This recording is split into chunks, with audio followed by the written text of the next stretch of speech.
왜 잡코인들을 홀딩하는지를 좀 생각을 하는 편이거든요. 그래서 이 점을 고려해서 제가 좀 홀딩하고 있다라고 말씀을 드리고 싶고, 그럼에도 불구하고 여러분들이 홀딩해야 된다 이런 얘기를 못 꺼내고 있는 이유는, 네, 여러분 안녕하십니까, 평경장입니다.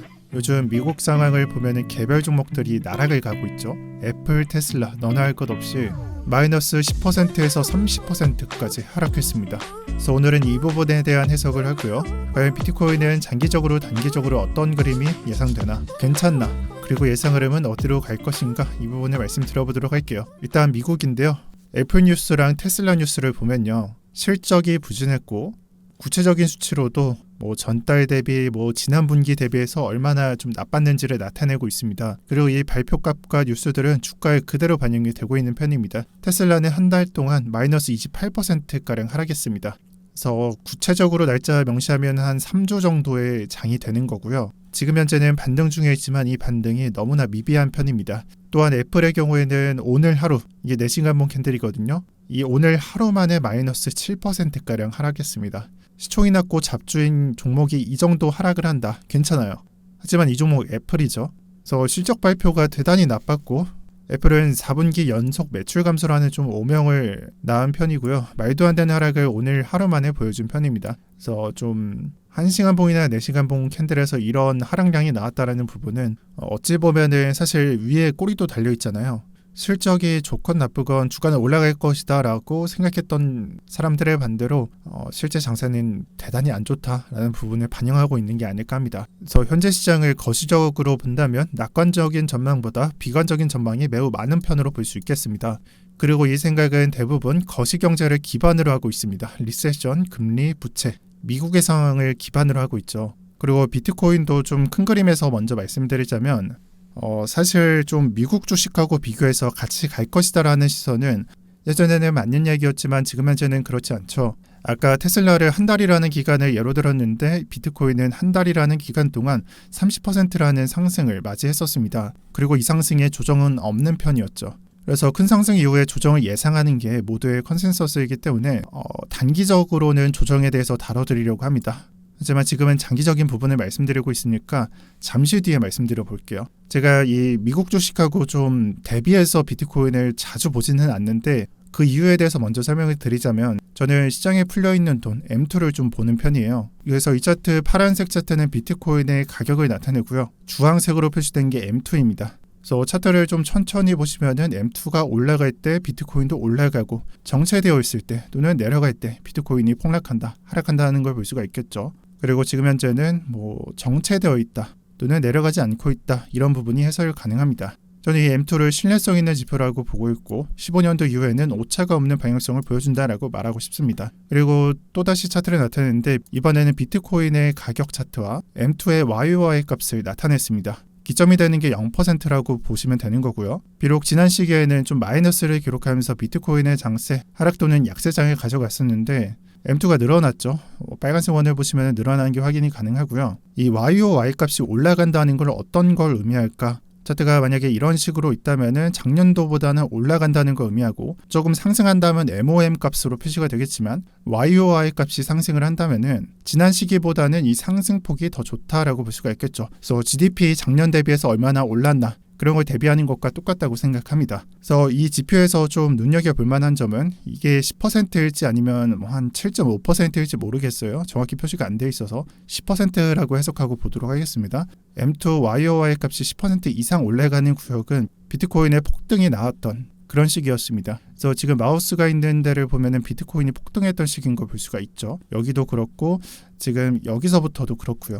근데 지금은 10% 거의 가까이 올라가고 있는 편이고요. 그래서 M2가 자연스럽게 올라가다 보면은 비트코인은 자연스럽게 이런 식으로 올라갈 것이라고 해석을 하고, 방금 봤었던 이 10% 이상으로 올라가는 상황이라면 폭등도 예상을 한다라고 말씀을 드리고, 아마 지금 같은 평균값으로 나타낸다면은 그냥 지난 시기에 봤던 것처럼 우상향하는 느낌을 가져갈 것이다 라고 말씀드리겠습니다. 또 한 가지만 더 보여드릴 텐데, 1년 이상 비트코인을 홀딩한 지갑수입니다. 사실 이런 얘기는 좀 너무나 장기적이라서 잘 안 드리는 편인데 오늘은 장기 얘기가 나왔으니까 이 부분만 간단하게 보고 단기 그림으로 넘어가도록 할게요.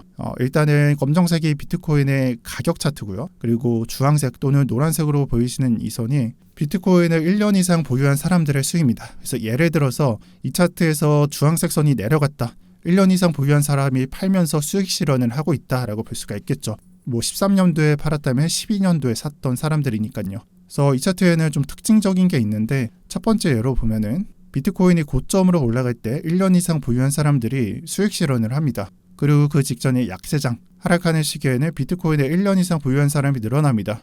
뭐냐? 존버를 한다는 말입니다. 그리고 약세장에서는 존버하는 사람들 또 파는 사람들이 겹쳐서 그냥 정체되어 있는 모습을 보여주죠. 그리고 그 다음 시기 우리가 3년 전에 겪었던 장에 대한 설명입니다. 파는 사람, 1년 전에 샀던 사람 똑같이 동일시되니까 횡보하고 그 다음에 비트코인이 고점으로 올라가는 순간부터 대부분 수익 실현을 합니다. 지금 장은 어떤지 이게 가장 중요합니다. 지금 장 내려가고 있나요? 아니죠. 올라가고 있나요? 약간 미약하게 올라가는데 그만큼 올라가는 것 같지는 않아요. 그래서 하늘색과 같이 좀 횡보하는 그림을 나타낸다라고 저는 해석을 하고 있고 비트코인의 고점이 지금 현재라면 이 1년 이상 보유한 사람이 낮아져야겠죠. 아니면 낮아지고 있어야 되겠죠. 지금은 어떻죠? 안 올라가고 그냥 횡보하고 있죠. 그래서 종합적으로 또는 결론적으로 제가 방금 설명드렸던 이 하락장에서 보유량을 늘리고 홀딩하면서 약세장을 견디고 그 다음 폭등해서 매도하고 1, 2, 3에서 2번 단계라고 볼 수가 있고요.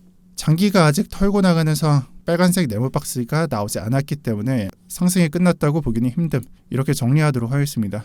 그리고 마지막으로 적어드릴 말은 여러분들이 투자하면서 절대 잊으시면 안 되는 말입니다. 한번 읽어드릴게요. 보통 이 폭락이 나오는 상황, 상승이 끝나는 상황은요. 포모로 인해서 단기 보유자들, 이 단기 보유자가 매수를 하는 상황이고 장기는 매도하는 그림. 이 그림이 가장 고점일 때가 많습니다. 근데 그런 편은 아니다라고 해석을 할 수 있으니까 고점은 멀었다라고 볼 수가 있는 거죠.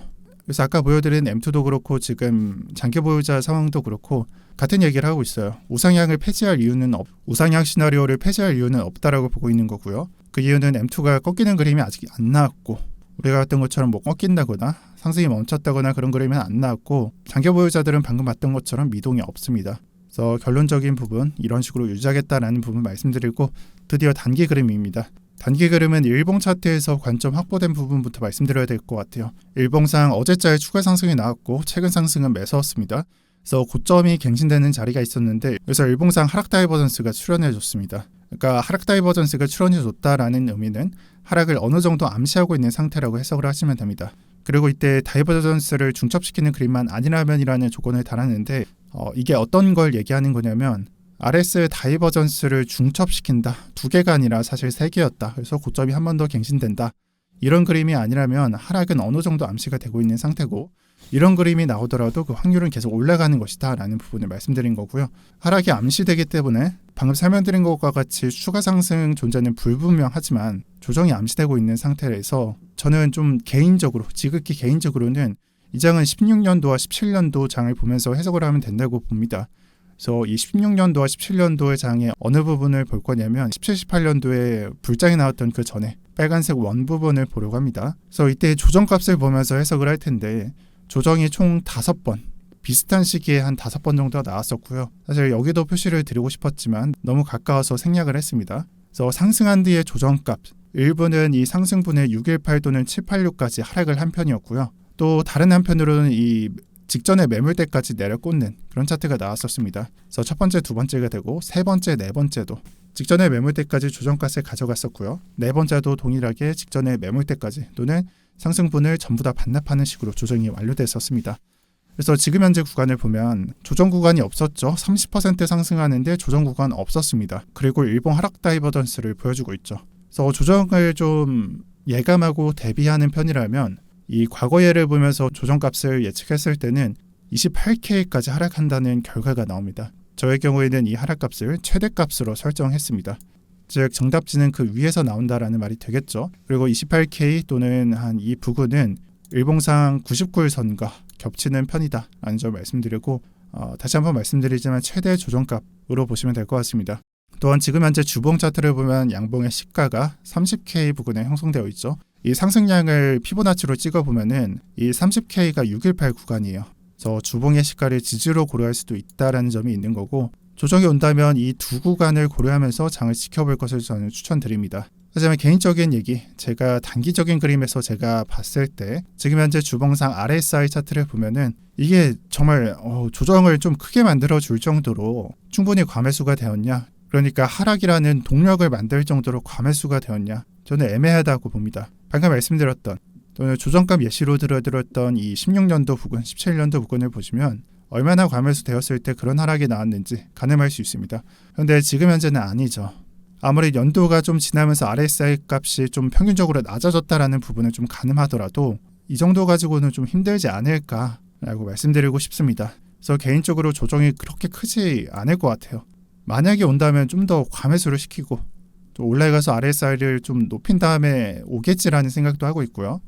현재 주봉은 이 과매수 커트라인에 있다는 점이 조금은 이 생각을 좀 보태는 것 같습니다. 그래서 이 얘기들은 방금 설명드린 것과 같고 저는 좀 애매하기 때문에 조정은 좀 크지 않을 것이다 라고 보는 편입니다. 그러면 이런 분석, 장기 분석과 특히나 단기 분석을 봤을 때 어쨌거나 조정은 온다라는 것이 좀 대비사항이며 예고되고 있는 상황이니까 다뤄야 될 게 포트폴리오죠. 제 것도 그렇고 여러분들 것도 그렇고요. 그러면 솔직히 말해서 저는 비트 계속 보유할 거다라고 말씀드렸으니까 신규 시청자분들은 글쎄요, 저는 조정 올 때 매수하면 된다라고 말씀드리고 싶고, 이건 얘기가 좀 길어질 것 같으니까 어쨌든 그냥 비트는 보유입니다. 근데 문제는 알트코인이죠. 변동성이 크기 때문에 알트코인을 보유할지 매도할지를 결정해야 돼요. 저는 근데 영상에서 말씀드릴 수 있는 부분은 그 어떠한 근거도 없어요. 더 올라갈 거다, 아니면 홀딩하면 부자가 된다라는 부분은 없지만 저는 사실 매도하는 물량이 없어요.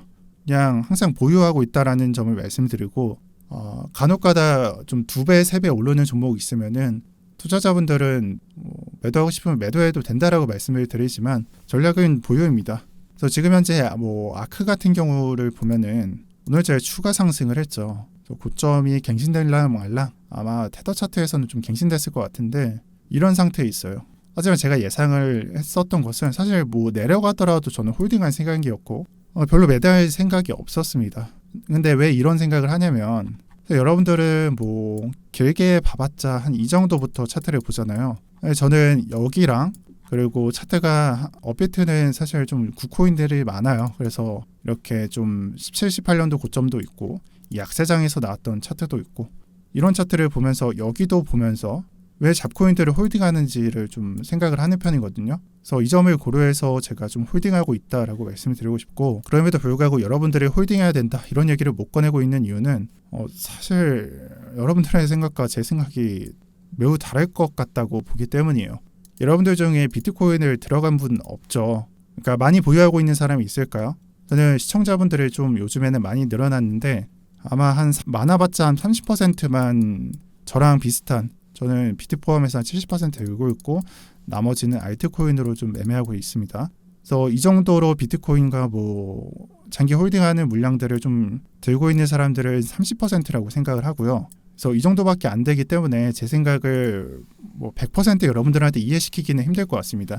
하지만 소수의 분들은 이해할 수 있으니까 이런 부분들을 말씀드리는 거고, 저희 이게 정말 나락을 가더라도 계속 들고 있을 생각이니까 참고해 주시면 좋을 것 같아요. 단기로 들어가신 분들은 파셔도 되고요. 그리고 앞으로 나오는 장이 있죠. 비트코인이 추가 상승을 하든지 간에 또 화이트코인도 따라가고 비트코인의 조정으로 인해서 알트코인이 조정이 나오더라도 저는 알트코인 계속 들어갈 겁니다. 그러니까 매수할 겁니다. 그리고 좀 큰 그림을 봅니다 라고 좀 멋있게 적어놨는데 그냥 이보다 더 이득을 내는 전략이 있을까라고 저는 감히 예상해 보겠습니다. 그리고 지금 오늘 영상이 좀 꽤나 길 것 같은데 제 오늘 영상 같은 경우 그리고 대부분의 컨텐츠들 이런 메인 전략들은 제가 운영하고 있는 텔레그램 방에 이렇게 오전에 올라가는 편입니다. 그리고 이 방은 고정 댓글에 달아드리니까 이 링크 참고하셔서 들어오실 분들은 들어오셨으면 좋겠습니다. 자, 다들 좋은 주말 되시고요. 진짜 이런 장에서 털려나가서 투자 포기하고 이러면은 진짜 다음 장은 먹을 자격 없는 겁니다. 분명히 말씀드렸습니다. 지금 같은 상황이 아니라 알트코인 날아갈 때 그때 털리는 사람들 진짜 그 다음 장 먹을 자격 없는 겁니다. 과거를 보시면서 이해하세요. 네, 시청 감사드립니다. 네, 이상 마치겠습니다. 평경장이었습니다.